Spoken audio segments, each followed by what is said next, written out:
Oh, hello guys, welcome back. We have a really exciting week coming up. I'm making this Sunday night. Monday should be a quiet day, but like all through the week it's gonna be like a train of shipments coming in because the stuff we ordered are gonna ship in bunches of boxes. Walmart's doing the old style. If you were like an Amazon customer a decade ago, remember how everything came in 50 little boxes? Walmart kind of ships like that. So my Walmart order will be coming in, and the the little shrine things that I ordered probably will ship tomorrow, I believe, maybe. And those should come in the 23rd, so like the eve of my birthday, hopefully. And that'll be perfect to get like a year's fortune like towards my birthday. That might be when I do it. Because a little side note, in Japan, it used to be, according to what I studied, um, everyone turned a year older on the new year. You didn't really have birthday customs in Japan like we do in the West. Now it's more of a big deal, but the tradition was New Year was when everybody got a year older. Your birth date was like, it was your birthday. It wasn't a big day. So that's going to be neat. So, Loki has been doing Loki stuff, which means he was like, you know that god you said you didn't want to get? And I was like, no. Because I had a couple years ago, because I've had an Ori come and go. And when I was a very young girl, we used to, and I still cannot for the life of me figure out what I was looking at, but we used to go to this one Chinese restaurant, and they would have like art of like the gods and the heroes and everything.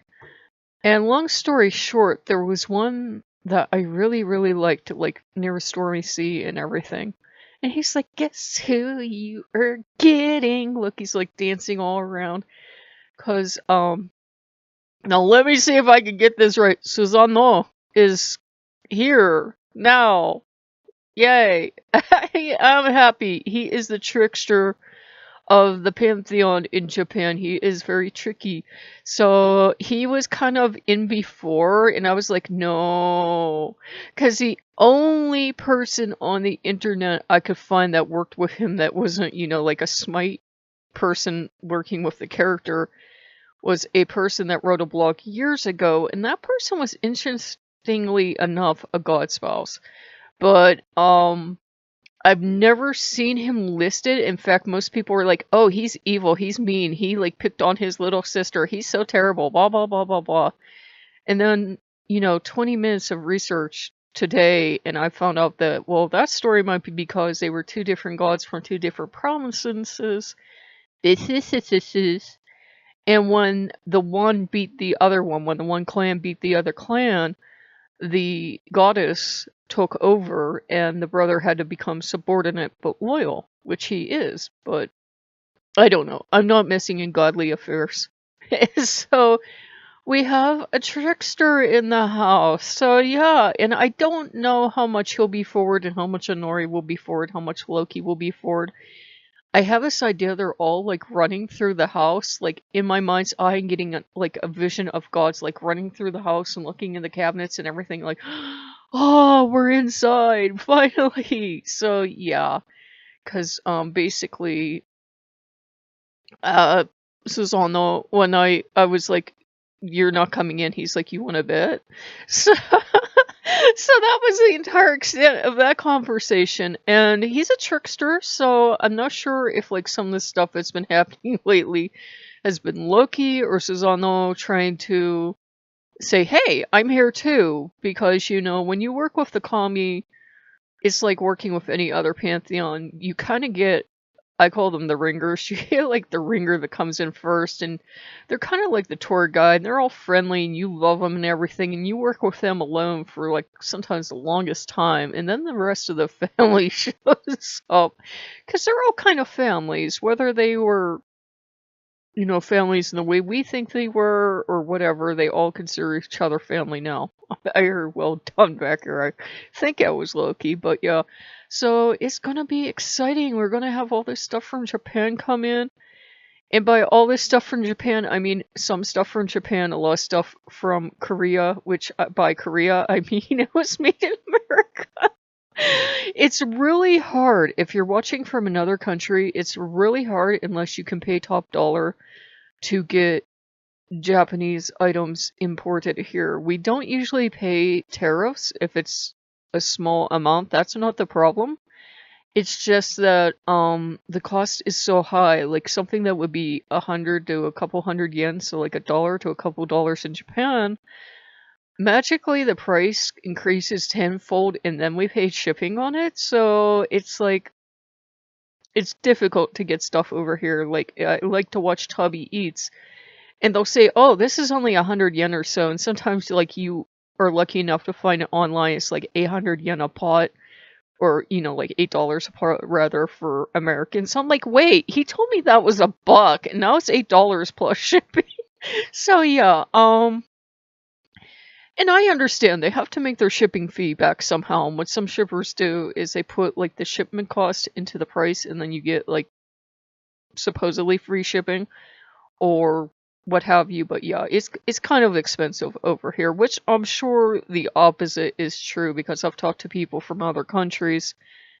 And they'll be like, well, that's so expensive. I'll be like, what do you mean? It costs like $1 over here. And they'll be like, no, it's like $30. As we were going on the adventure of looking around Walmart for a couple hours, and even I was getting bored. I felt like, you know, when you're really bored in Walmart, you're leaning forward on your cart with your elbows on your cart and just dragging yourself around the store. So yeah, we had looked at matcha and everything. We ended up getting these, I told you the foxes, so we ended up getting those. For Susanoo, I don't really know any associations besides storms, the seas, his 10-span sword, and the sword he gave his sister, and, you know, he's usually seen, the one article I did find that was useful is a beneficial deity. Like there's a I can't think of the Japanese word, but a woven rope that if you see it above doorways, you put it above your doorway to keep like plagues and sickness out of your house. And Susanoo is the one that showed the people how to do that.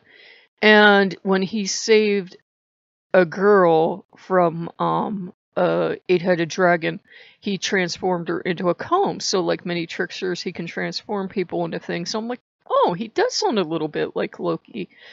And it's interesting to have all these, you know, kami come forward, because I do have problems with English, you know, sometimes with reading because the words dance around, and sometimes, you know, then Japanese is just like impossible for me, but they're being very patient. They're not like mad or anything.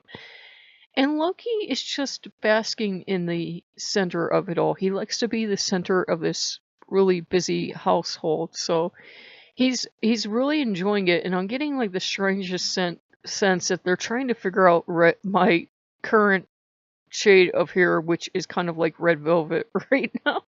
I'll probably dye it within a week or so. I usually like really intense red, but I think I've dyed it so much it's to the point where it's dyed forever, so I probably don't ever have to dye it again until it grows out.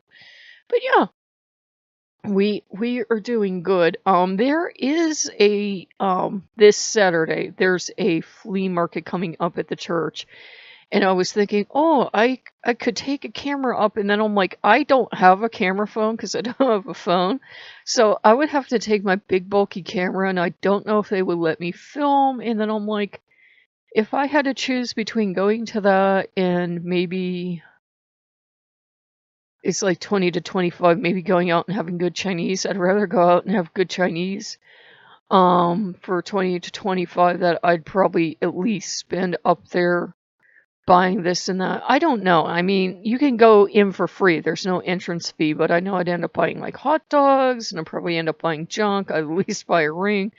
So I'm going to have to decide, but I was thinking maybe, you know, I keep changing my mind. I have all this stuff, so I won't need to go out, but I was thinking sometime in May I would like to go out for Chinese, because it's been Oh my god, guys, it's been probably about a year since I've had good Chinese, any Chinese, come to think of it.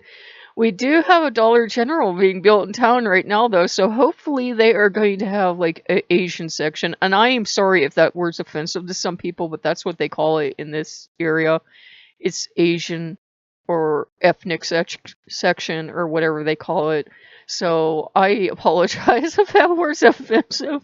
But yeah, Americans try. We try our best, but sometimes we don't realize. I had a friend from China that was like really insulted. He's like, Asian. And we're like, yeah. And he's like, oh, so you think Chinese, Japanese, and Korean and all that. And then he started going off in rapid fire Mandarin. None of us could understand him. And I'm like, he's really offended. And they're like, mm-hmm.